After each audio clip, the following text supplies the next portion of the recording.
there's something about looking at a guitar on a wall and really admiring the beauty and the craftsmanship that gets put into every one. It's not made by a robot. It's made by real people that love the instrument and put their love into the instrument. So you mentioned your Instagram and the Gibson Murphy Lab. That's your handle, right? So that account, I remember reading. I was talking to someone on a guitar forum, and they just mentioned that handle, and it it blew their mind, because until that moment they thought that was an official Gibson account. Wow. They didn't know like it was a private individual, you obviously, but they're like this the quantity of the guitars, but the quality of the guitars and the quality of the photography wasn't just like, when I take a picture on my Instagram, it's like, here's a quick picture. Like you really kind of, there's a professionalism to how you present that. But I mean, the question, so I want to come back to that, but I suppose the question in my mind is like, how did this all start for you? So like, you're Todd, you've got your business, and now you're at a point where you've got however many guitars. I think Mark Agnesi follows you on Instagram, right? Like you've had the factory tours, like you know people in there. Is that just the result of you being such a frequent loyal customer, or like what's your story with this? It's kind of funny because everything always happens, and it happens so fast that you don't realize it's occurring, as long as you have the right heart and motive. My motive was actually just to build a catalog of my guitars and put them somewhere. So if I did sell it or whatever that guitar went, even if I forgot about it because I was in a role of purchasing so many guitars, at least I could go back to it and be able to see, oh, okay, I had this guitar at that period of time, and that guitar and that guitar. So it was an innocent, way of beginning. And I do realize now, because originally Gibson Murphy Lab handle actually occurred before they called it the Gibson Murphy Lab, like meaning publicly. I heard that they were coming out with Tom Murphy's something, that he was going to go in there and they were building a division based upon his skills of aging, and they were going to pass it on. So when he did retire, whenever that may be, that it would have his legacy that went, on for a lifetime. It would never be forgotten.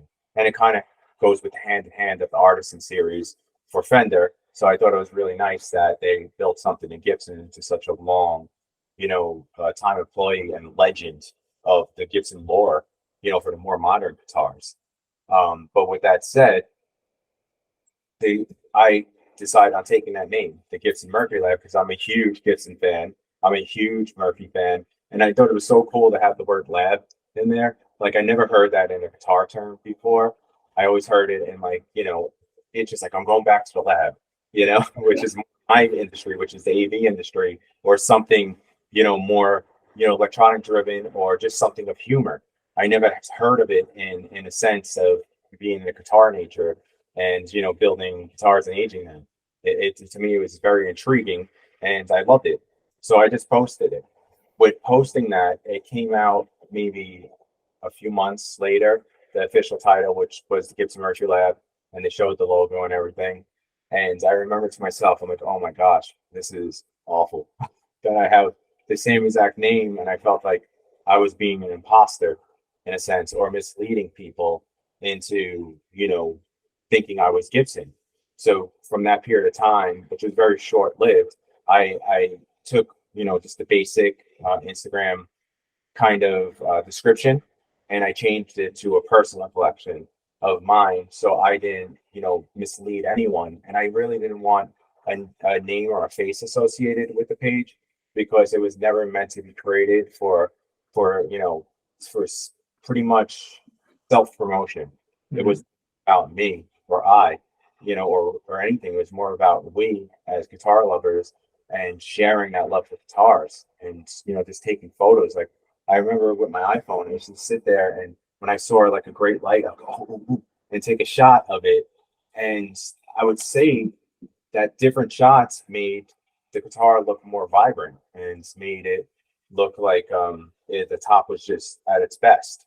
So I started playing around with that and looking at companies like Wildwood, which that's how I actually got introduced to them. Is I was looking at their photos, and I would have their photo like literally plastered onto my iPad as motivation. And I would take shots similar to that, which, at the time I had my Marshall, and then like the same thing that everybody does is they put their guitar, on the Marshall where it's kind of hanging on it. And I would take that photo and it would just never would look like Wildwood. And I couldn't understand the whys. And from there, it was just research. That's what I do is I like to research things and build it to the best of its capabilities. And it was trial and error for me, a long time trial and error. It's not a gift that I have is taking photography, sorry, taking photos. I don't know what I'm doing. I still am I'm learning as I go along, and it's now at the point where I have a professional camera, I have professional lighting throughout the room, and pretty much I take shots of guitars, but I'm now understanding the craft of it and the real art of taking guitar. And kind of like I was saying at the beginning, is when people are building instruments, they put the love into it, makes it a special instrument, and it passes on to others, and other people pass that love on to others, and it just keeps on getting kind of empowered, and it's growing bigger, bigger, and bigger. With photography, I tried the same thing, and I really love taking shots, and I love sharing it with people. I love sharing stories and experiences with people, and going through the whys. And I really love, I know it sounds kind of crazy, is when people hate on the instrument, or they speak evils about the instrument, because most of the time it's not they're meant to do that or they're trying to be mean, they're just not educated. And my goal is to turn that around. It's like I don't get insulted.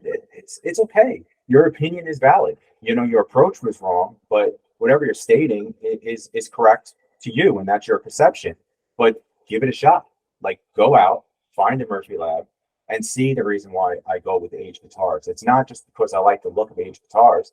They just feel better. It feels broken in, and everybody loves vintage guitars because it's broken in. They have the rounded corners. It's not sticky, and it kind of it's all about the feel more than the look, in my opinion. And that's why I went with it. And it's been a lot of people out there, the naysayers, that have actually become great friends of mine, and that I talk to till today, that actually started purchasing, aged guitars and started going down the Gibson route, which they never have done before because they were more Fender or PRS guys or Jacksons or BC Rich, whatever it may be. That's what they were into. But they gave it a shot, right? They took the chance, and they took the kind of, they took my advice on what to do and what not to do on purchasing certain guitars and where to go and where not to go. Financially speaking, it's a blessing to have the finances in order to be able to buy all these guitars. But what people need to realize is about myself is I came from nothing. I didn't have anything in life. We barely could have sat there and, had meals on the table.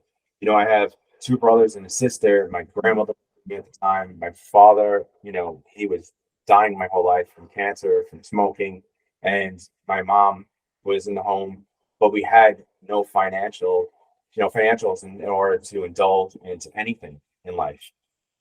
What I was always told in my life is that my dad was a very giving and loving person, and he gave so much that he wound up with kind of nothing, right? And I didn't want to prove to people who were saying that I'm going to be similar to him, and everyone thought that I was not going to be anybody, and everybody thought that I was just going to be just another Puma in the generations. Doesn't mean that we're not, we can't be financially stable or do great things, whatever it may be, because finances is only one part of greatness, right? And I think finances are the only characteristic that nobody should take into consideration, because having things is not why people should like you. It should be about your nature and your heart and what you want to do for others. So just passing that along, because it came into a money topic, and making that clear that that's not what the purpose was of me doing what I did. But I got lucky, and I strived to do better. I went in corporations. I worked for Best Buy, I worked for Circuit City, I worked for Lowe's. I had multiple jobs at once. I worked an overnight shift at Toys R Us, and in the morning I would go to Best Buy. Then the afternoons when I didn't have the job at both of those, I would work in Petland, and I would just keep on, you know, investing right into getting a better life. From there, I worked at Best Buy.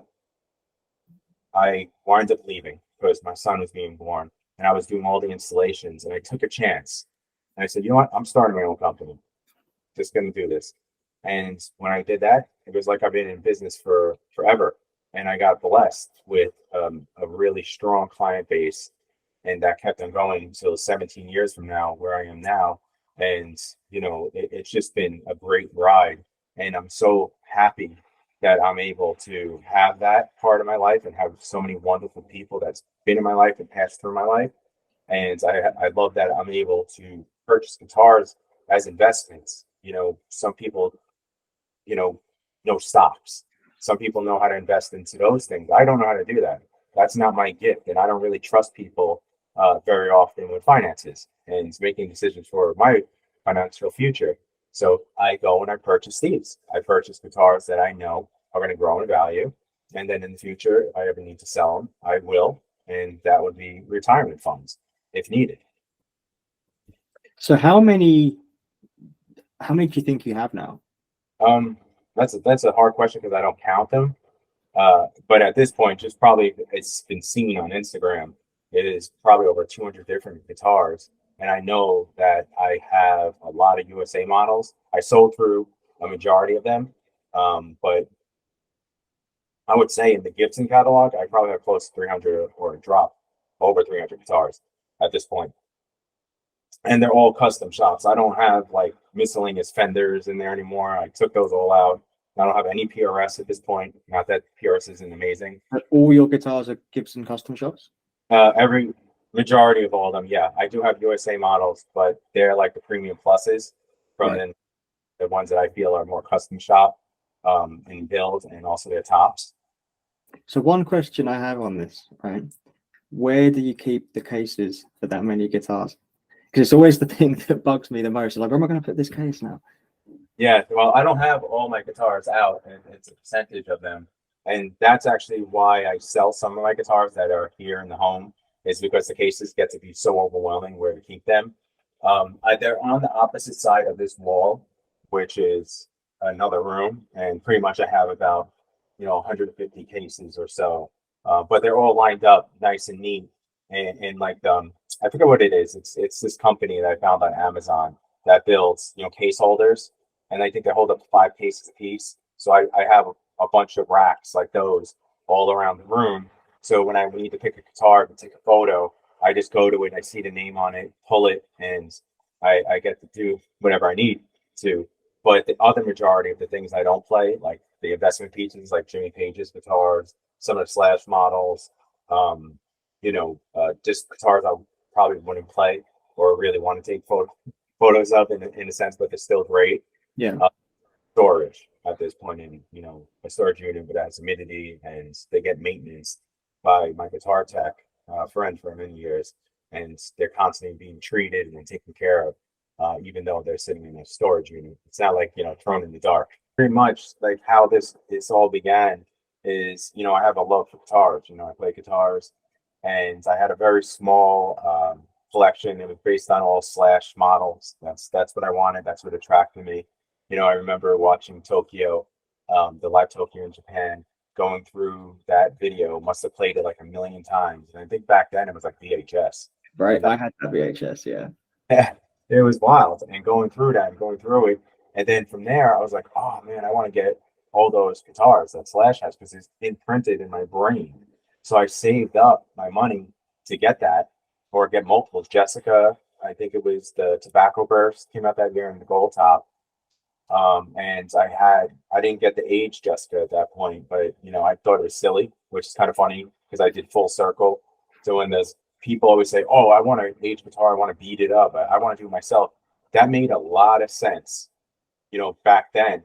But I've learned never to speak evil on something, because you never know when you're actually going to fall into that trend category. Now I built a whole page based upon Gibson Mercury Lab and aging, which back then my old mindset would have said never in a million years.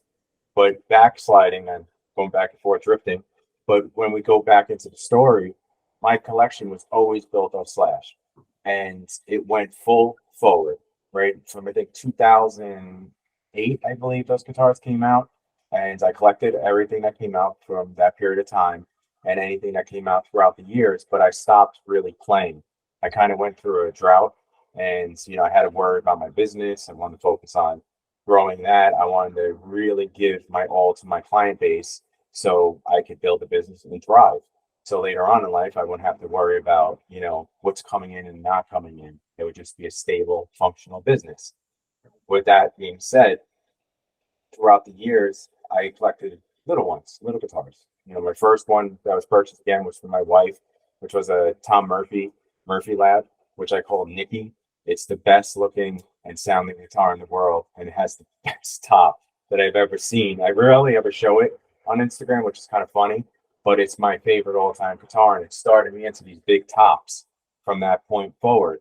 And when I started getting that bug for the tops, I never stopped, and I just kept going and going and going because I just wanted to look at the art of the guitar versus more of the playability.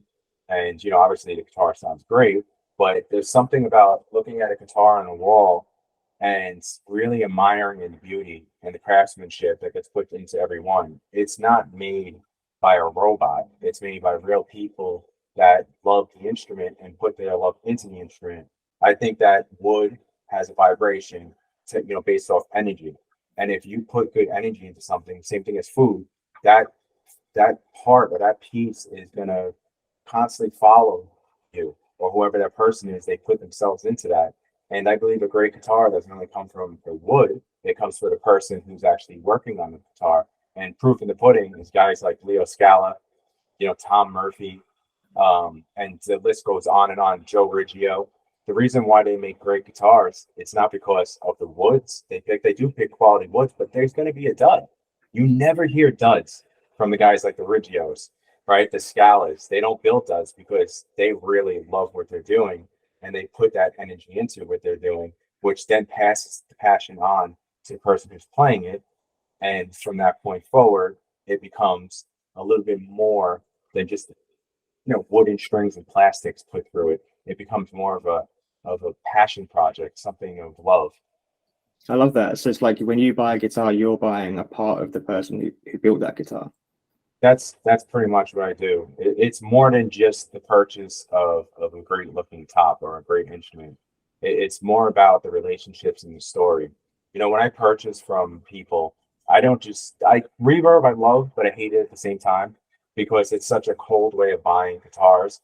It's like when people are at their worst, usually if it's a great instrument, then they're passing that instrument on to you, which really stinks because the story you're getting applied with this instrument is something of negativity, which really it kind of hurts the experience for me. I get emotionally invested into these things, and I also get emotionally invested into people. So when somebody's telling me I have to get rid of it because I just went through surgery, or I just got diagnosed with cancer or something of those ill wills, or COVID took everything I had, that hurts. It really does, and it takes that joy out of buying the instrument. So I pray away from reverb as much as I can because of those experiences, and I pass it on to companies like Wildwood, which I constantly talk about, Chicago Music Exchange. We have Watchtower Guitars. These are the places that I go to. Sweetwater is one of my favorite all-time stores, and they're a big corporation, which is kind of funny, but they treat you like a family store. And with the list going on and on with the growth, I met guys like Will Cut recently, great new store I found. Fuller's Guitars out of Texas, another great store. But what they all have in common is the customer service aspect. And they have, whenever they purchase a guitar, it's not just like, yeah, we just got a lot of Murphy Labs in. It's just a cool guitar. Like they tell you, okay, this instrument, based upon if they know you like the Wildwood guys, it has the top, check. It don't have the neck that you like, but it sounds like $1,000,000. Like it's one of the best, sounding guitars. And I know you like them brighter versus darker. And that to me is an experience. It's not a sale. You never want to be sold. You want to have an experience, right? You want to be able to make a purchase yourself. Nobody wants to be pushed into a purchase. They want to make it more personal. And the places I pick from have the story, and the customer service and experience that I love.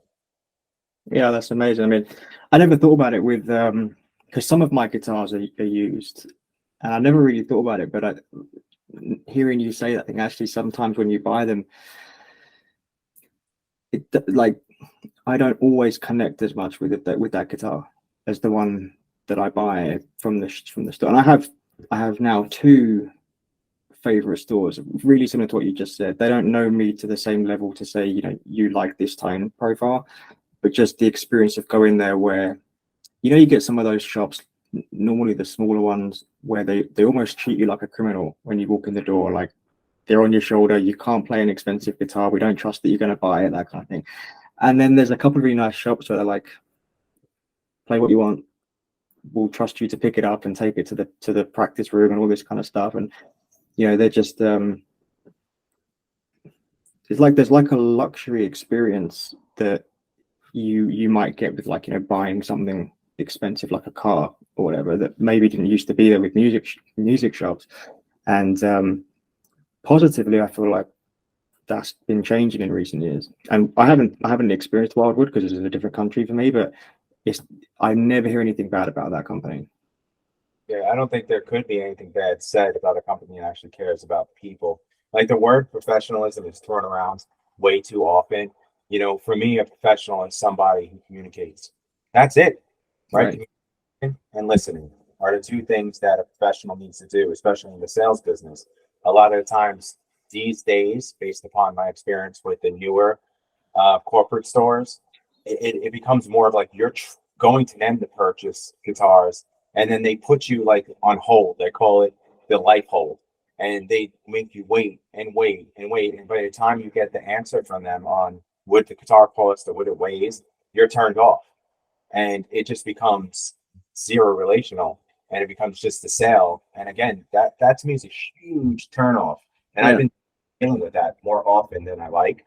And I actually stopped purchasing from a very large corporation because of that experience. You know, I still love, you know, their overall brand. I just hate dealing with the guitar division, which is pretty Mm. much everything in that corporation. But it's Would, just, would this corporation have two words to its name by any chance? mm, um, not necessarily, no. Not necessarily. Okay. It does have Um, two words to the title, but it doesn't too. so this guitar behind me is a new R9 that I just got earlier this year, and it's a VOS model. And when I went shopping for it, they I thought, you know, I'll kind of try everything that's available in here, and I went through a few of the Murphy models, which I hadn't done before, and I wasn't too keen on the lighter aged ones. Like you said, the feel of the neck. I didn't like that kind of cracking under my hand. But when I played the heavy aged one, it was a completely different experience. The neck was lovely, and like you said, it's kind of rounded, right? It's broken in. And one thing I noticed, and I never would have considered this on all of the Murphy models, it didn't want to slip on my thigh. Like when you're sitting down in the store playing it, like it's just got a bit more kind of grip to it, which ended up being more comfortable because I didn't even realize I was doing this with my normal guitars. You just kind of put it back, you know, further back onto your leg because it kind of wants to drift a bit. I thought it's all these little things, you know, when you play these aged guitars from the Murphy lab, like it's not just the aesthetics of it.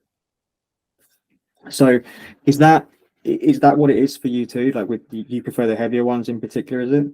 I prefer heavy, not ultra heavy age, because I don't like the light backs. I think those are the worst decisions that were ever made, because the majority of aged Les Pauls from, you know, the golden years, they don't have light backs like that. So I don't know where that came from, and you know, I won't purchase it just for that. But if they weren't light backs, like sometimes Wildwood has the darker backs, then that's my go-to, is the ultra heavy age. But the majority of the guitars I purchase are the heavy age guitars. And kind of like what you said, is that's actually a good point. I didn't realize how they naturally, you know, Yeah. want to. That's very true. And that's actually something, when you said, it was like a aha moment for me. And that will be one of my new points. But the main thing is when you look at photos and vintage photos, you kind of see like it looks like it doesn't have any finish in a sense. It's not like glowing. It doesn't have that kind of glare to it like USA models. It doesn't feel like plastic per se for some of the older Gibsons. That to me was the reason why I really loved Murphy Lab and I really loved the H guitars is it kind of looked more natural versus a piece of furniture. Yeah, it's funny you say that because when you see these guitars in person, like the say the standard USA models, I think they look a bit different. When you see them on the websites of the store selling them, they look almost like mirrors. They're so shiny and almost to the point it's almost like they've just been washed out of any finish. They're just glary and plastic looking, like you said. And I think then you see it in person, you think, oh, there's a flame on this or whatever kind of wood details on it. But then, so what do you think? So obviously these are historic reissue models. So are you one of the people who you're a purist in the sense that you want that historical accuracy, or is it that you actually just think these are the best guitars that Gibson makes? Like, I suppose what I'm asking is, if Gibson made a guitar tomorrow that had all the look and feel of these Murphy Labs, but maybe had more modern appointments, lock-in tuners or coil tapping, whatever it might be, but some of these modern features, would you be in for that? Or do you think, no, like a 59, 58, whatever it would be, like that's where it begins and ends kind of thing? That's actually a great question, and I haven't been asked that before, but it's the process that goes through my head is, would I start playing more modern built guitars? The answer is going to be no. But do I respect them? Absolutely. Do I think they're cool? Yes. I played actually that Access guitar at one of my friends' houses. That's actually a professional musician. He showed me a guitar, and I was like, wow, this thing is awesome. It sounded great. It opened my eyes to a different category. But I have a mindset, and it's the same reason why I don't make the plunge with PRS. And believe me, I love PRS guitars. Like a lot of my friends, like Mark Morton, not Mark Morton. Oh my gosh, um, I'm just drawing a blank right here. But my friend, he's in All That Remains. He plays, PRS all the time, and he has like the best guitars in like the whole world for PRS. And I have Dusty Waring, who's another, really popular PRS guy. He has really great guitars, and every single one of them sound consistent, and they sound great, and they look great. But the problem is the word consistent. I don't like anything that is when you pick this up, you know exactly what you're gonna get, and you keep on getting that exact replication. It's quite like a cookie cutter in a sense. Yes, every piece of wood looks different, every finish looks different, and their quality control is immaculate. But there's no risk factor. Like with Gibson Les Pauls, yes, you could get duds, but it's a dud to me, but it's great to you. And people don't realize that my ear is going to go to this. Like, say for instance, if Slash gave you his Derek or a Jessica, like if you didn't know it was from Slash and it was just put on a stand, you pick it up, you're like, oh, this is the biggest crap in the world, but not to him. It is so funny you mentioned this, right? Because I've just got the Slash collection book that Gibson put out, and so obviously he's talking about Jessica in there, and you think Jessica just being an 87 standard factory second, anyone else would say like, that's not going to be their best guitar, right? So he goes on to make history with this thing, and now they're doing custom shop reissues of it, and you think, but it's funny you mentioned the PRS thing, because this is I see this discussion regularly where the PRS fans are like, why don't Gibson fans want that consistency? And then you get the Gibson guys like, you just don't get it. And so I had a PRS. So I had a 50 standard Les Paul that I bought just before COVID, like literally the month before lockdown. The tobacco burst, like the full November rain kind of aesthetic. It was great. It was a really nice guitar. But I had an R8, and I thought, I'm not playing this standard. It's just not as good, So I took it to the store, and I did a trade-in for a PRS. It was a PRS core, like one like top of the line kind of. Number McCarthy. What was that? 22s and McCarthy's.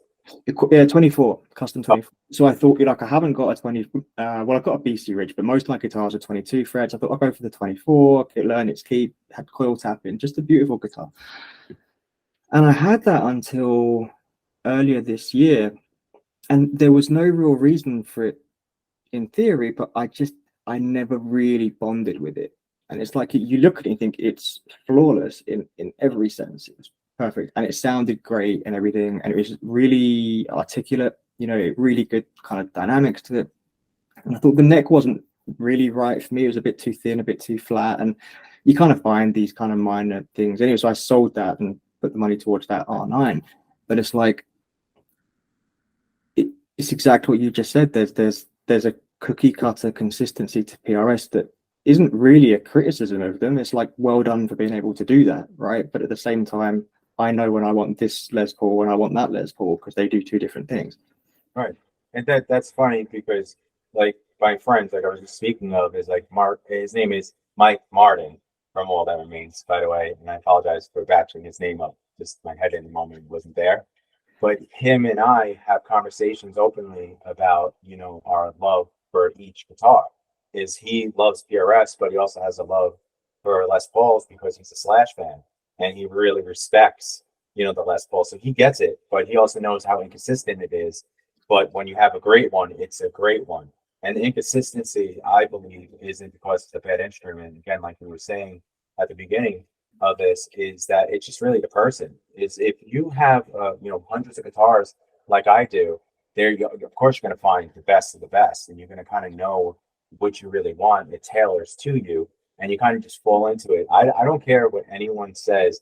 Is you cannot find the perfect guitar by just having one. If it's great, if you have the one and you think it's the best guitar you ever had, and you don't look for any others, I applaud you, and I really do, and I think it's very honorable. But when you're sitting there and making a comparison, like, oh, I have the best guitar that's ever, been in existence, like that's a bold statement. I take it as, have you tried X amount of guitars in your lifetime? Have you played anyone else's? You're poo-pooing, the collection of guitars out there. But for me, your guitar is fantastic. I love the drive on it, but it's a little muddy for me naturally. It sounds a little boomy. But that's for me. For him, it's the best thing in the world. But then I hand him my guitar, which I feel is the best guitar in the world. He's like, I don't dig it, man. It's like, it's a little bit too thin sounded for me. I hear too much of the strings. I want a little bit more darkness. That just alone, that conversation is awesome. And I think it's fantastic because the best guitar is based upon you. It's based upon you feel. Because I have a bunch of guitars here that people have tried out, and a lot of time I don't tell the people which one I feel is the best because I don't want to get, that oh, it's not, which, it's okay to say it, but in the same breath, I also don't want to mislead somebody into saying what I have is the best, which I feel is the best.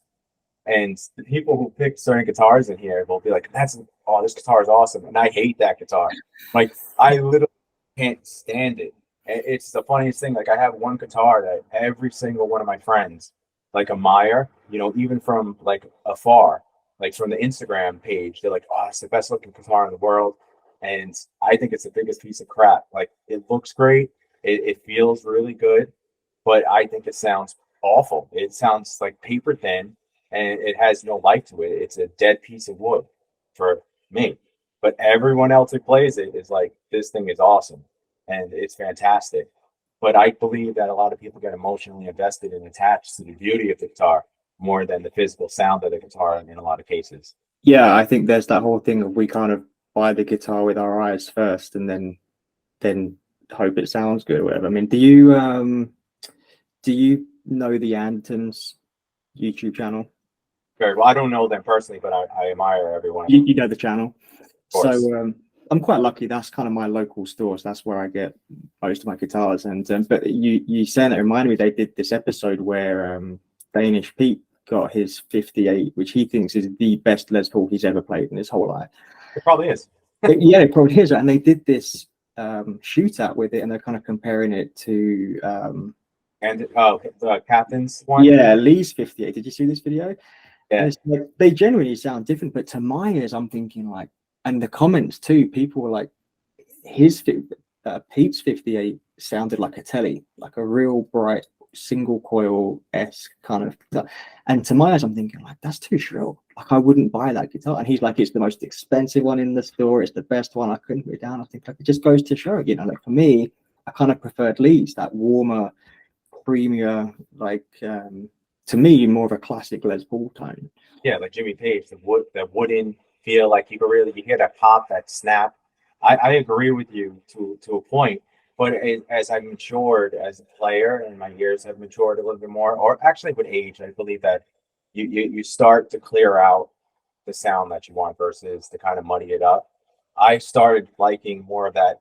I wanted a Les Paul that sounded like a Telly in steroids, and those guitars that I pick pretty much have that Telly on steroid sound, but it also has that warm woodiness that you're That's speaking. exactly why I got this one, right? This is the second one. I went to the store, and it's what you said, you buy a Les Paul, you want to go through a few of them. And I was in the soundproof room, and I had half a dozen of their 59s in there that I'd narrowed it down to. And I just couldn't choose. And I thought, I'll take one home. There's a 2-week return window. I'll take it home. I'll play it, my amp, my environment. And I was at home, and I was like, this just sounds too thin. Like it sounded too thin, to the point I was sending like recordings to friends of mine. I was like, what guitar do you think this is? And I'm like, oh, that's a Telly for sure. That's a single coil guitar all day long. I was like, it's a Les Paul. It's a new Les Paul.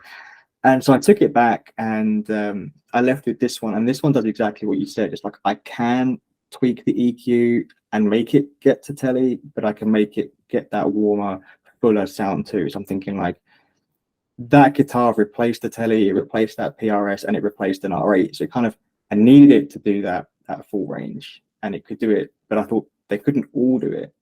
You know what I mean? So it's like there's that versatility that I like them to have too.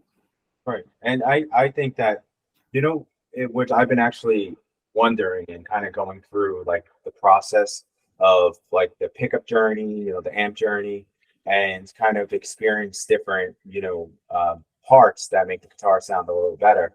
I have been wondering, right, because I can't kind of nail it. Like everybody turns around and says, oh, you have to get, these pots. Like, trust me, it's the most vintage sounding pots in the world. Or you have to get these pickups from this guy. He actually uses old, wiring from the 50s. Or you have to go with this guy because he makes the best pickups that have ever, been out, in the $1,500 and $1,600 pickups. I haven't experienced that wow factor in that. But I also, again, with my creature of habit, is I like Uninco Pro 2s, from Seymour Duncan, because that's what my ears were kind of catered to when I was a child up until my adulthood. Is that's what I like. Even my tuning of the guitar in a half step down versus an E. Believe it or not, if I tune an E, I just feel like I'm in another world. It just doesn't relate to me.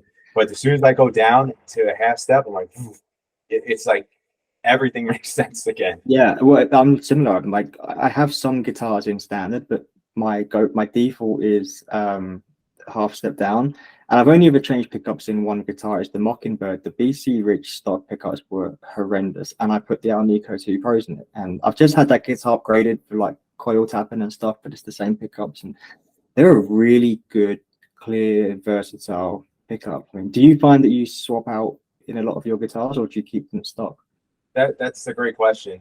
And what always it comes down to is really the guitar itself. Is sometimes that I'll get a guitar from Gibson, and the custom buckers are the best sounding pickups for that piece of wood that I've ever heard. So I'm going to leave it alone. But I usually take off the caps. I like it to be naked. I like to show its body off. You know what I mean? I like the beauty of that. That's just my opinion and my what attracts me.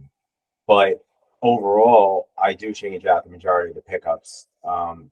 If every single guitar came in with greenie pickups that Gibson made for the greenie Les Paul, probably I would never change them out, because those pickups are so, like, I never got the slash tone, like really got the slash tone, until I played the greenie with the Brazilian board that just came out. I couldn't believe how great the guitar was. Like, it was, again, we're going to go back to the best sounding guitar ever. It honestly was one of the best guitars I have ever played in my life. And I played a lot of vintage guitars that were from the 50s. I tried, guitars like when I seen Joe Bonamassa and I went backstage, I played his and I felt his. And in my hands, it won't sound great, but in Joe's hands, anything does. But for me, I couldn't connect with that like I connected with this guitar. So with that being said, I actually purchased another one to disprove that it's impossible to make two guitars in the same realm, in the same world, that will be that great. And I was proven wrong because that one was even just as good. And that's really, really rare for something to be replicated so well and have the perfect instrument that's ever been released by Gibson, meaning in modern years, to me was a big wow. And it made me realize that Gibson is at a different level than they were before. With Cesar coming to be part of it, Market BC, I believe, he is the vision, right? He knows what people want. He knows what people need because he was in sales. Cesar is a passionate person. He loves the brand. He loves the excitement of the instrument, but he also knows what he wants and he's traditional. That's important. With those two there, it does bring in a different lifestyle. But people don't realize the secret weapon of all this is Matt Kaler. Matt Kaler is the custom shop guy. Matt Kaler is now in charge of, all products across all divisions. But Matt Kaler is the guy who is part of the Nicky guitar, which is a collector's choice. And I believe that guitar was the most beautiful guitar out of all the collector's choices. It was picked to be one of the most on point replicas visually, like the Nicky is. And all the appointments on it were just spot on for a guitar that is of that magnitude at the time. And that has to do with the passion, the education. And, I remember Slash saying when I met him recently, he called him a historian, right? That to me is huge. A Gibson historian, right? Like, what a title. And that's what actually he is he understands the instrument. He understands the plastics. He understands what it comes down to, even the chemicals that come into the nitrous. He understands, how the frets, the importance of the frets being like more like the 50s. He understands the woods, the vibrations. He understands the glues. He's got everything down to a science, and that's because he's passionate and he loves the instrument. This is the reason why I know with him in this position, right? His yes is a yes and his no is a no. He plays a lot of influence now at this point on the brand itself. With him in that position, Mark in his position, and Cesar, right, bringing in all the new do epic shit, as he would say, and making things a little bit risky, but also very innovative and traditional. It's like we don't even know what we're in store for. We only kind of seen, the elevation of Gibson. We kind of only seen what Gibson could truly do. Because when you get a Murphy Lab, what do you see a lot of the times? There's imperfections. If you have an aged guitar and it's ultra heavy aged, how come the plastics aren't all aged to that point? That always bothered me. Now they are, right? Without me making that request, just thinking it, they're all aged. The hardware is aged. The pickups are aged to a point where they're green. The tuners are to the point where they look, like they're aged, right? They got the oils, they've got broken down. Looks like someone was smoking. But every appointment on the guitar actually gets to the point where it's vintage, which it wasn't before.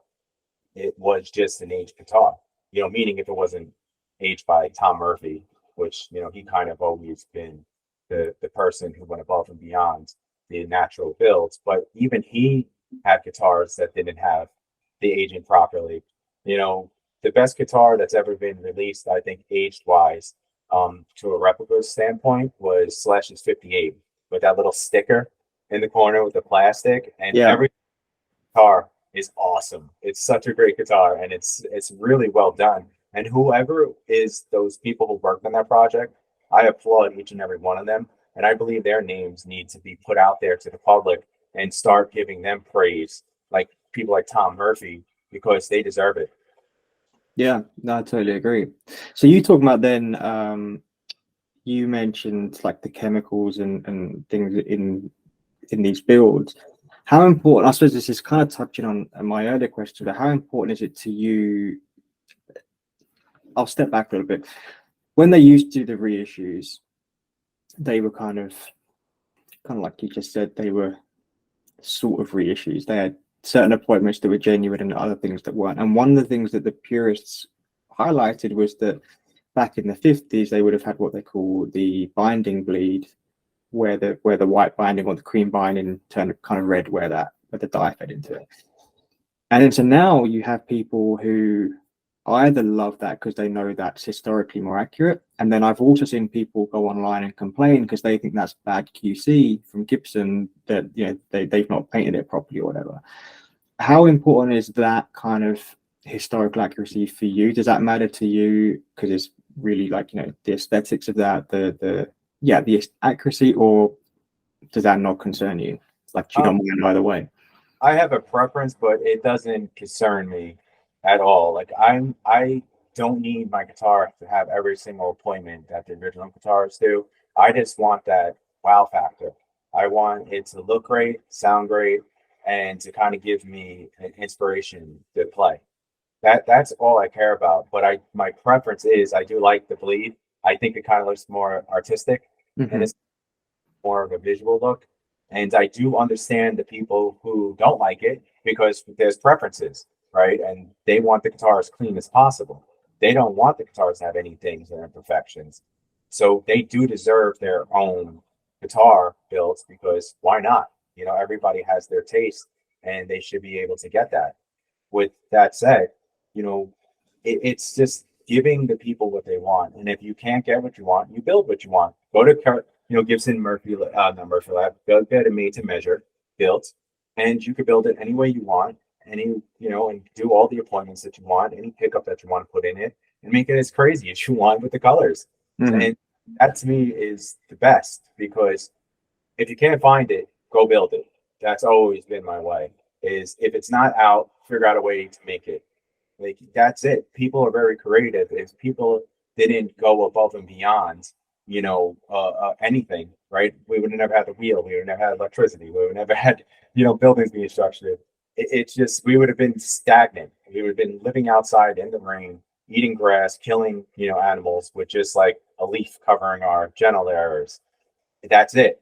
So why not do whatever your imagination comes to and put it on paper, then build it into wood and build it into your instrument? I think that for me, that's the when I get a made to measure, it makes me feel like I am part of it in a sense. Like I helped create the instrument, even though I did nothing but pick out what I wanted for it and how I wanted it to look in a sense. But it makes it more yours than no one else is going to pick up that exact same guitar, right? Right. Which I hope.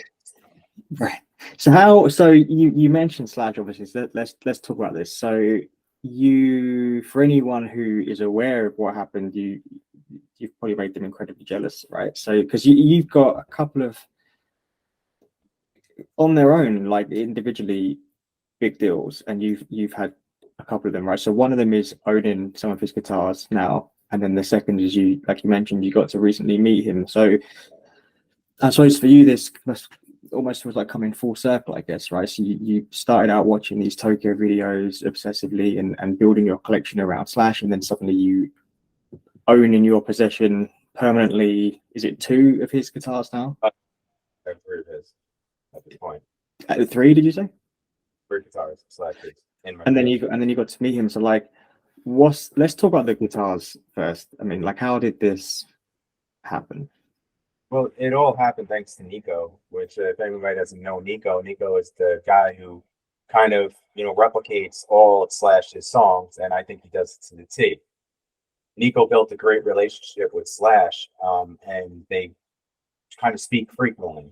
And what Nico does with Slash is he'll find guitars for Slash based upon the 80s and pretty much whatever else is kind of cool looking.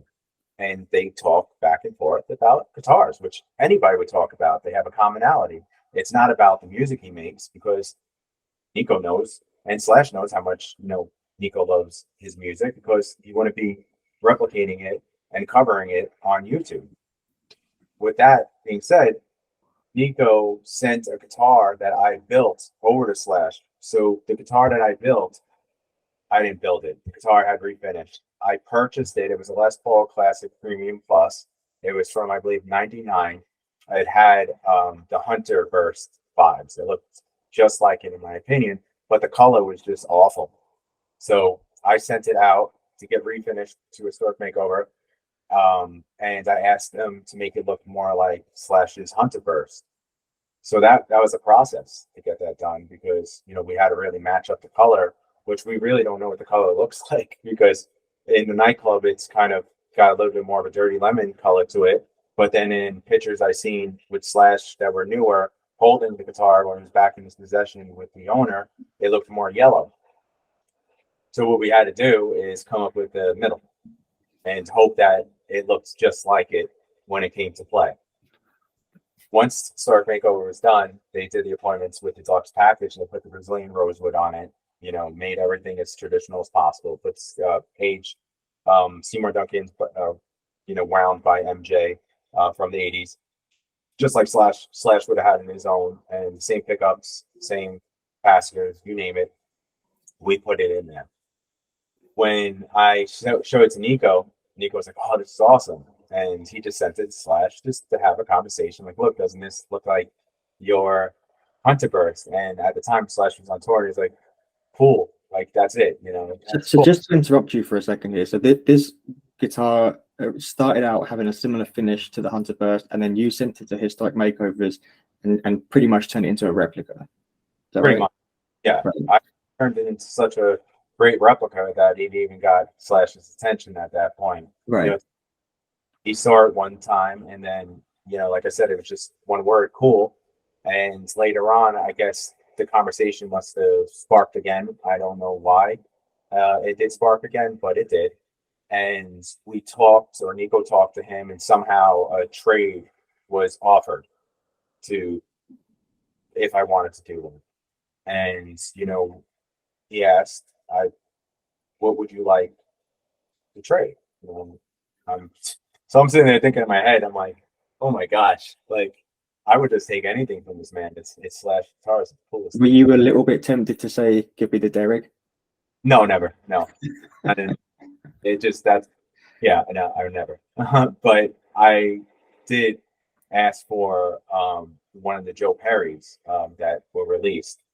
I know he had a few of them, and that video was actually what inspired me to purchase another guitar I got when I started playing again, because I watched it, I think it was 2015. Slash and the Conspirators, Miles Kennedy and the Conspirators were playing, and he had that guitar, and it just looked so cool. And I didn't know what it was, again, because I was just coming back into playing again. And I asked for that one from that video. So Slash was like, no. Immediately he said no. He says, I don't have many of those. So is there another one that you would want? And kind of we just kept there, because I was thinking about it. And then Slash was going out to tour overseas. I think it was, in Asia. They brought one of the Joe Perrys, and they used it in the build for him when he was going to play in the B-Red. He said, you know what? Goes to Nico, let's do that trick. Like, wow. He said, yes. So he sends it, overnights it, right? And I overnight him my guitar. So right now, there's a trust that's going on. He sent me a guitar. He doesn't know if I'm really going to send it to him, but he trusts Nico enough to know that nobody would hurt him. And this deal. And I sent the guitar out, and he got my guitar, and he obviously enjoyed it, and he loved it to a point. I don't know his feedback on it because he never played it live, which I was kind of hoping that he would do.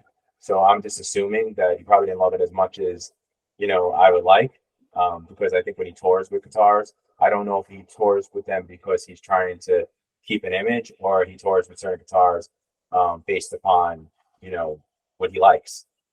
That's something I don't know. I see that Guns N' Roses uses different, more traditional guitars based upon his errors with Guns N' Roses than he does with Slash, Miles Kennedy, and Conspirators. So maybe he'll bring it with them when he goes back on tour. That's to be seen. That's a good point. I hadn't considered that, but you're right. There's a different image with, interesting. But he obviously liked it enough to be happy to do another deal with you. Correct. And like all these deals, you don't know how that happened. Like when the first trade happens, just think about how a fan for a lifetime, how they feel to get it. Like, you you appreciate it so much, but you're so in awe that like what just happened? Like I I would have took a handkerchief from Slash, and I have his guitar, and not even what's the cool part is he has my guitar, and he might play it on stage. So it's like it's like a double win. It's like the coolest thing in the world, and it's like I was so taken back, and I was so thankful to Nico. And if anybody knows Nico, Nico just has a heart to want to help people and to make an impression, meaning that is something that gets passed on to others. Like he wants the kindness to be pushed to you and to you to push it to another person. And I was so thankful for that. And him and I built a great relationship prior to this. He's my guitar teacher. He invests a lot of time into conditioning me to learn more. But not only that is we wound up becoming really good friends, and we got on a personal level, and the trades happened from there. With then the first trade that occurred was just like, wow. Then the second one comes, and I don't actually know how that really played out, but the second one was a Max guitar that I purchased from a guitar store thinking it was a 2001, and I knew something wasn't right. Joe Riggio, I sent him the pictures at that point, and I asked him, "Hey, Joe, like, what's the story with this guitar?" He's like, "That's not real." I was like, "What?" Like in seconds, that's not real. And he's trying to figure out who it's made by. So something clicked, and then he confirmed it with the builder at the time, which is Max. That was one of his guitars. So he's like, purchase it. So I purchased it for like whatever it was at the time. Take it home. Awesome guitar, man. It was so cool looking, so great. And yeah, obviously it had one of the best tops probably I ever had in my collection. And Slash, admired it. So So when this is a Max guitar, is this a replica of a yeah, Gibson? it was a replica, but made by Max, not like MCQ or Scott or any of those. Yeah. The computing part, it's the real Max's with his own hands. So he really liked it, and I forgot what was the second. Oh, that was a Vermilion that was never released, like the custom shop Vermilion. That Is this one with the Brazilian board as well? Is that yeah, Brazilian? That's what they called it, and I love that guitar. It's just so cool to have a guitar that was never released, and I hope they never do release it because it makes it more special to me. That I have a one-off of something. But presumably, even if they did, am I right in thinking it wouldn't have a Brazilian No, board? that would be most likely the case. It wouldn't have a Brazilian board, but this one does, and it's beat up the crap. Like from like all Slash guitars that I have, he used them on stage, which is awesome, and he really loved them and played with them. And now I have that in my possession, and he has the Max. So suddenly, that's when he actually went out to Asia. So the first guitar he got, he didn't tour yet. I think he was just finishing the Miles, Slash Miles Kennedy album tour, and then he was going on tour with Guns. So now he had the Hunter Burst, the Puma Burst, whatever it's called now, and then he has now the Max. And behold, they have an AC/DC song, and I see it. I remember the first time I seen it where it went live. So me and Nico are looking at all his live concerts, looking at every single song, and we're like, "Oh my gosh, he used this song! It sounded so great. It was so full, so airy, so woody, like what you like as a tone." And I was like, "Wow, this is amazing!" And like showing, my wife, like, and everybody, like, look, he's playing one of my guitars. That to me was so like I was just extremely taken back and humbled by the whole experience. And it's like you want to tear up. You get emotional on those things. It's just not something that is like, oh, I got this and I seen Flash play my guitar. It's an honor to have the person that you idolized for a lifetime playing something that's yours and actually really, really investing and time into it and appreciating it. That for me, a dream would be him playing Night Train. I remember saying that because Maggie plays Night Train with one of my guitars, and I don't know what happened that day, but I think something might have occurred with one of his other guitars that he did play Night Train on, because usually he uses Jessica or Jessica lookalike or the AFD, and he used that guitar, and I was like, oh my gosh, I was like, everything that I ever wished for is like coming true. I was like, I should play the lottery at this point, and maybe I'll win. I did win, I did win the lottery by having these trades with the gentleman, and Yeah. my So then commu- what? Sorry, no, go ahead. my communication with him was like zero. Like people just think me and him are, oh, you guys must be great pals. No, I So this is respect. all through Nico, right? Yeah, I respect the relationship. Like I'm not the type of guy that wants to force my way in or take over a relationship. I like the way the relationship was handled, and I like the way, Nico was doing everything because it's something he deserves. You know, it's something that he should have over anyone else because why should somebody who has all this have more? But think about that for a second. I have the guitars, right? I have the story to tell about Slash guitars because they're in my possession. But Nico has how, and he's the one who made it happen with Slash, and I think that's what he deserves, and he should stay having, is because that is something that he worked very hard for in life, and he put endless hours into replicating Slash's tone that he became like a mini Slash, in my opinion. You And know, I messaged Nico a couple of days ago. I was sitting there reading that Slash collection book, and I got to the Jessica page, and I sent Nico a picture of it, and I was like, "It's wild to think you've actually held this actual guitar," And he replied, I was like, "But like you earned it. Like it's a well deserved." And he was humble as he always is, but it's like he really did earn that. And you think like. So I got talking to Nico. I've had some lessons with him too. Like he's a great teacher. It was sometime during COVID. I just didn't realize we were in the same guitar groups online, right? And I think me and you were also in some of them. And I was like, oh, I'm like Nico's in here. Like, what the hell? So we got talking, and because I'd been using his channel for a long time. Like, if there was Slash stuff I wanted to learn, Nico was just, why bother with any other channel? This guy's got it 100% accurate. He did a public service for a long time, so then he totally earned that whole relationship and everything that's come from it since. right. I totally agree. Everything that he's done, he deserves and he's worked for. And that's something that like most people would step on. Most people don't understand honor. They don't understand respect. They just want to take over things. They Mm-hmm. want you all say all. But those people really drowned out quick. Those people die out quick because it gets around that they're not necessarily have the right motives. And I think that if people can't trust you, they really don't want to get to know you. And if Yeah, they do, because they want something from you. And that's human nature anyway, but you shouldn't do things like taking over a relationship just because you can, right? Because you have an asset of someone else's, or you have reach to speak to the man himself. That to me is absurd and dishonorable. And with him now in his position with Slash is something that he only has. He has the keys to the kingdom. That's the only way you would reach Slash is because he protects Slash. He doesn't just let anybody get to him that's just, a needy person. He lets people get to him that knows that they have honor for him and that they will make, Nico not look stupid because that's very important not to make the person who's making all this happen look like a fool.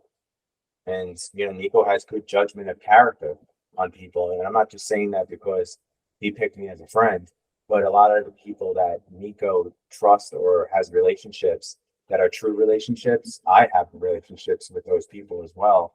Or Nico has introduced me to some of the people which I think are just amazing. Like this gentleman Craig that Nico introduced me to. He's such a great guy. And the list goes on and on with Nico's friends. They're just so humble and so honorable and so thoughtful. yeah. So trade 3, how did that one come about? It's all like the same period of time. I think it's so wild that I traded 3 guitars with Slash, in the same year, which is it's really, really, really weird.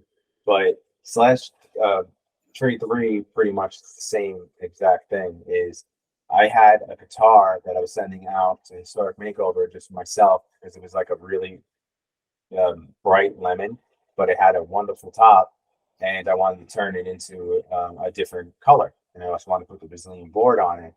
So Nico sent him that guitar, showing it to me, and he's like, "Oh, he's actually sending that out." So Slash made the recommendation is, if you do this color and have it done, because Slash obviously liked the historic makeover guitar so much, which was the Hunter Burst, that he wanted this to be done by them too in his spec. And he asked for a tobacco burst, which he calls a dark burst or a tour with Guns N' Roses, because if you do notice, he does play tobacco burst, I think, for the Chinese Democracy songs. Uses that for, and that's what he used my guitar for. It's actually that guitar. When I met him for the first time, he said he had that with him, and he uses it as his practice guitar before he goes on stage, which is again a huge compliment to have. Even though you're not seeing it on stage, it's being put to use. It's what you want, right? If you're training guitar with anyone, or someone's buying a guitar from you, you don't want it just to be, taken, open the case, and packed into all the other guitars. You want it to mean something to somebody, and it was nice that it meant something to him. And it's really nice that he even told me about it. Especially when he's got 400 plus guitars that he can choose from on any given night. Yeah, he called Gibson to get anything he wants to. Like, hey, I want a tobacco burst. And it also shows the kind of character he is he doesn't just take from anyone. He's not that kind of guy. And that's why he sustains, such high stature in his career, is because anybody who knows him and anybody that talks about him, they all say the same thing. Is Slash is just a great guy. And he's just so cool. And even during his years when he was experimenting with drugs and he was using them more often than not, he was still considered a wonderful person and still considered a gentleman. Like, even the girls on that era, they'll talk about other Guns members and speak about how they weren't appropriate. But then people who speak about Slash, they all never have a story about, him groping or acting like a complete moron.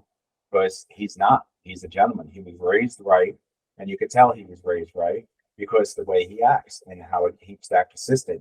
And anybody in his circle too are really, really nice. Like his security guards, his management, even his girlfriend. I don't know her, but I know people who know of her, and they say that she's amazing. And obviously, she loves him so much, and she admires him, and that's a great thing to have. And she's not there because he's Slash. She's there because she loves the individual, the person himself, which is why I respect the crap out of her, and other people respect her as well, because that's important for someone to have that, and he deserves that. Anything that comes forth to him, he deserves, and his career will be everlasting, and his legacy will be there forever, because he's not just a guitar player; he's an image as well. Yeah. So I think I've really just got one last question for you. Actually, no, I've got one and a half, because we were talking about Slash. So can we talk quickly about you meeting him? Like, what was that experience like for you? Oh, it was wild. Like, so he was on stage. We went to rehearsal. We saw the whole band, and we're the only people there. There's another crew of people that we're going to meet with Slash prior to, but it was just us. And I brought my son Christian with me. He came with me over to Nashville, and he got to experience, the factory, got the experience to Gibson Garage. He got to hang out during a party, got to meet Jared James Nichols and some other musicians, and he got to really experience, life in a sense for the music realm of things. And he got to understand me a little bit more as his father, and why I really love Gibson, why I really love music. And I thought it was the perfect time to bring him in to meet, to me, this idol, and somebody that's been played a million times around him in his life, and to get him to understand why I really enjoy the music. And when we went to meet him, it actually brought it up a step above and beyond, because he was such a kind soul. And the conversations, started. It's just like we knew each other for a lifetime. And that's how Slash made it feel. He asked about Christian, he asked questions about him, and he made Christian feel like he was part of something, which, most artists who I met my son, they say hello and they walk away. And then they talk to me or they speak to whoever else is around. They kind of don't make them feel like they're more important than anything else that's going on. And to me, that's what mattered the most about Slash, that meeting. But everything about the experience, I think it was like 30 minutes he spent with us, and we were just going back and forth talking about guitars, talking about amplifiers, talking about um, guitar stores, what his next move is, with purchasing guitars, if his eyes on anything. He stated he did at that point, and that's actually the day afterward you saw him at Wellstrom. I guess that was the store he was going to look at one of the guitars that he was explaining to me about that he had his eye on, and I think he purchased something. I can't remember if he did or not, but that was cool. To kind of a call to action. Like he said something and then went into action. And then, the Nico side where he's like, I didn't even know where you were from. I thought you were from maybe Paris or something. I had no idea, which is cool too, because now he knows where I'm from. Yeah, totally. Yeah. So I've got one more question for you, and I'm really curious for the answer to this question because I don't know which way it's going to go. All your guitars, if you had the opportunity, maybe you've had this opportunity, I don't know, but if you had the opportunity to trade all of them or as many were necessary to own a real burst, would you take that trade? That's actually Mark from Lamb of God. He's been talking to me about doing that, right? Taking all these guitars and turn them into a vintage instrument, which one of my goals is not the burst, is to have a 57 gold top with a dark back and have it really vibey and crusty. That's what With the green? Yeah, yeah, yeah. Like I wanted to have history. I wanted to have a conversation about it, and that's what I really, really want. But I would never trade my guitars in for that at this moment. So if you gave me, say, Cesar's burst, like I love the Gemini. That's one of my favorite bursts that are out there that I've seen. Right? If you offer me his burst for all my Gibsons, I wouldn't take it, and I stand by that because I believe that these instruments and some of these instruments that I have are at the level or better than some of the bursts that have been out there. I will never say it has historical value like the bursts do, but anything that someone values, it can go up there in that price is if you give it a lure, right? Like Slash's Derek, Jessica, like Jessica, like you said, it's an 87, but how does it have so much value? So I believe in my collection that one day that I'll have that guitar that will reach up to the lines of a vintage, you know, like the holy grail of guitars because I cherish them like that. And to trade something off this with something else, it just kind of doesn't feel right to me because I'm emotionally invested into most of these pieces. These pieces come with different stories of my life. They come with different hurts, different joys, different, experiences. A lot of them have to do with my wife, has to do with my son being born, like my business taking off, with the first Jessica, like I invested my money that I had. I didn't have much.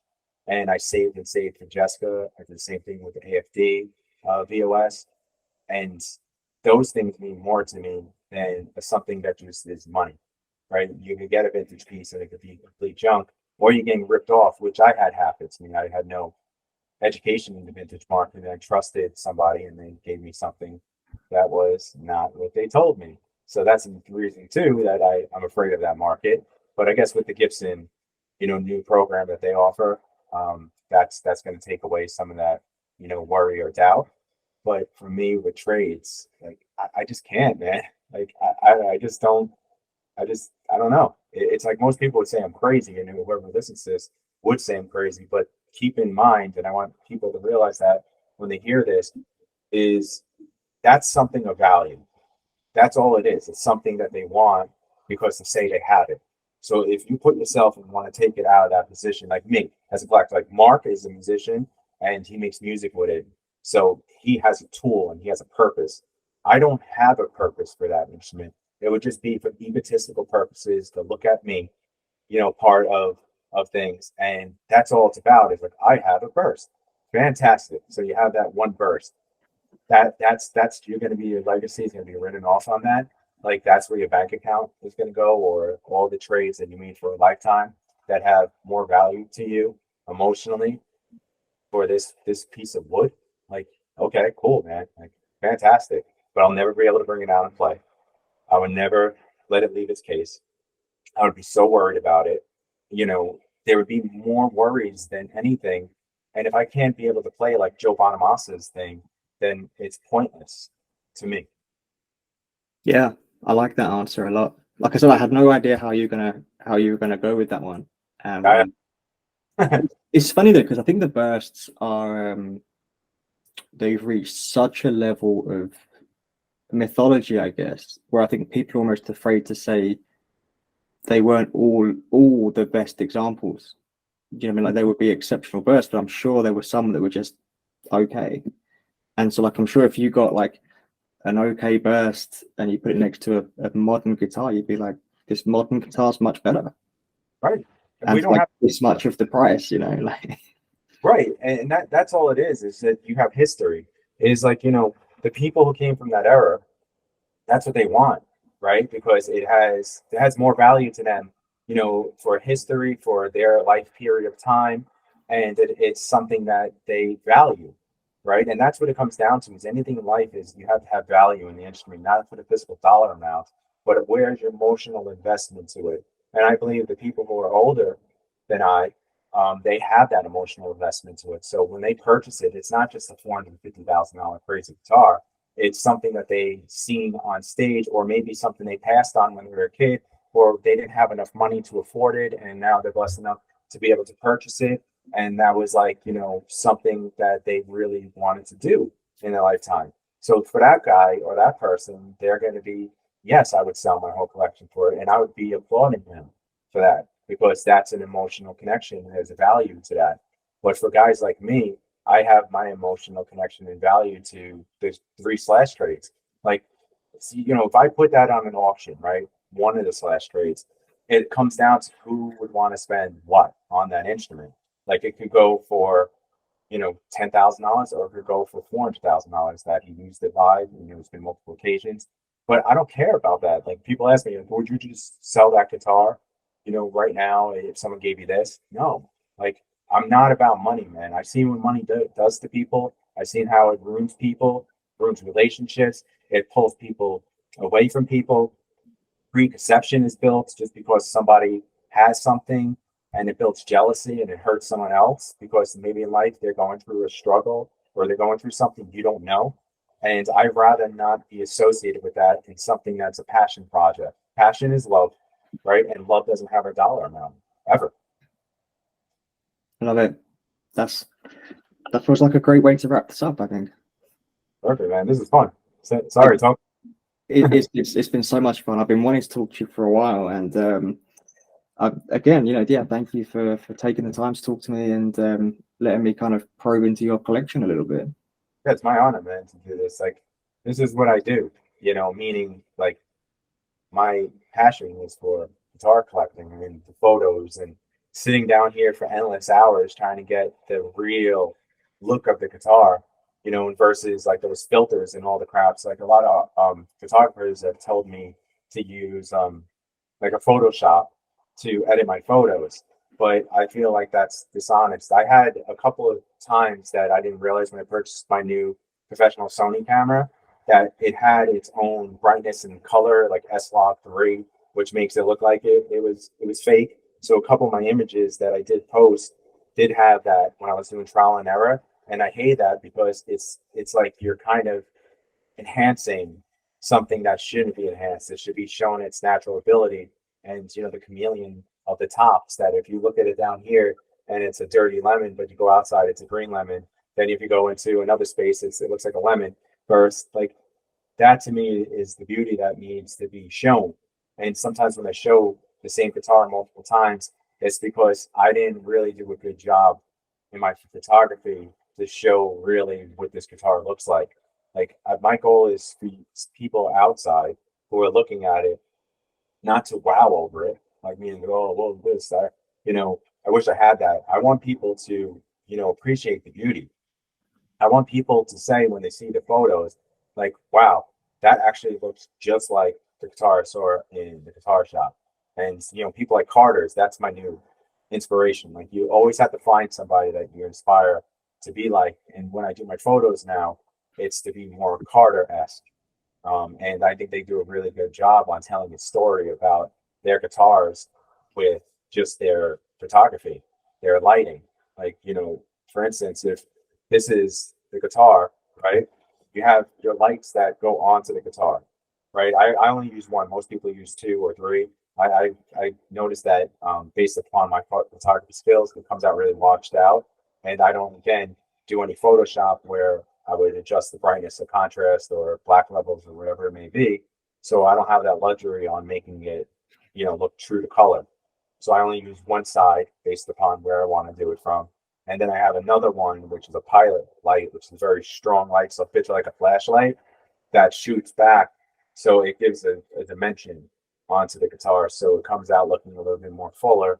And then I did the same thing with colors because I wanted to be an individual. I wanted when people saw my photography or photos that they knew that it was part of my collection, or they knew that it was something that couldn't be replicated, right? If someone was conning and saying, hey, would you like to buy this guitar in reverb? That's actually how it all came. Is I didn't want someone to use my photos for reverb, but if you have the photos like majority of people take, it's something that could be taken and put back onto reverb because it's standard. It looks like everybody's photos. And my goal was not to watermark it, but to build something that was more branded to be of my own. And I think that at this point, I achieved that because some people You've definitely achieved that. I mean, you've got one of those rare accounts where you can tell who posted it without seeing the account name. Right. You see that guitar, I think, okay, yeah, Todd's taking that picture. That's, it's just one, the quality of the guitar itself, but there's a definite stylistic nature to your photos that is very much yours. Yeah, and I appreciate you even stating that, and that's my goal is to make sure that it's my own, right? Like I am who I am, and I say who I am, but it's just that what are my actions? My actions speak louder than my words, and I wanted my photography to speak louder than my words and to show a little bit of my personality. I'm a person that is dark in nature, but bright and colorful when it comes down to everything else. So it's a perfect, mix, and it's what keeps me balanced.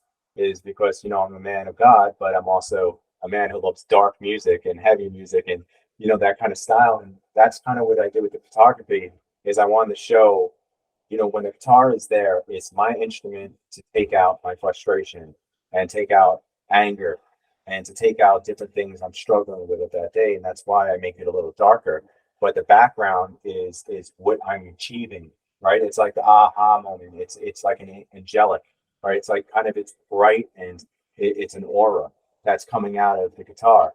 And that was my goal, is to kind of make it more of a statement versus more of just a photo with cool lights, And I wish I could tell that to people, but it's not something that I've been able to tell. And writing, things on your Instagram post, nobody reads what it says. It's like it says give them whatever it is, the year it is, what kind of guitar it is, and then all the other words that you put there, nobody cares about.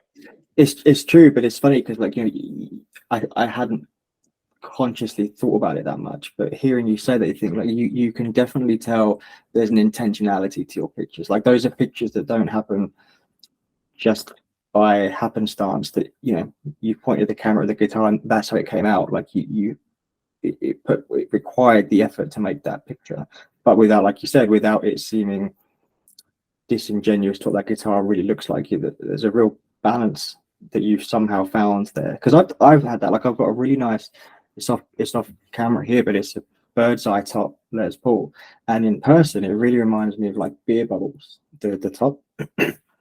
And it's to my eyes it's kind of on the browner side, but if I take a picture of it, it either looks like a quilt top or it will look red, like more of a sunburst color. I'm thinking, it doesn't look like either of these things to me in person, and you can kind of manipulate it to get it. But you think like, then it makes me wonder, are my eyes wrong? Like, is the camera telling the truth?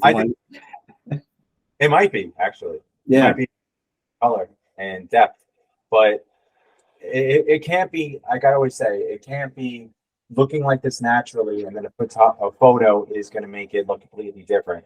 it's not that. These cameras these days have all these filtrations built into it. Even like when you're on FaceTime, I'm like, whoa, I look really good. And then I look in the mirror right next to me, I'm like, holy crap, I can see my bags. It's like, but the cameras are trying to make us, you know, like have more of a look a little bit more attractive in a sense. Yeah, like the selfies are built in or something. Yeah, exactly. Yeah. Exactly. And that's kind of it's cool, but it doesn't help with the guitars. And with my guitars, is I never take a photo where it's fake, like meaning like I don't take the perfect angle. My guitars, and I show this is I'll take the guitars head on, and the reason why they look so accurate is because they are accurate. It's not angles. Like I understand when people sell, they want to get the perfect angle because they want to sell it. But like for instance, I have this guitar is just like one of them, but you can clearly see that the top is exactly what it looks like in the photos, and I have color right now everywhere. It's not like a corner trick. You Mhm. know, if you have this guitar head on, you could clearly see the dimension into the guitar. It's not just photos. Like you see that like Yeah. nice. It's almost like a sunset, like clouds and stuff. That's a crazy guitar. Yeah, this one is different. It's one of my favorites. Again, Wildwood, of course. That's where all the great guitars come from. But like it's just it's so important for me to show the accuracy of what it looks like in person versus you just getting likes. Like I don't care if I get one like or 5,000 likes. I'm not one of those guys that keep on going back to my account. Just again, thank you so much. You've been really generous with your time, and I've loved every minute of it, and I appreciate it. Thank you so much, man. I would do this again.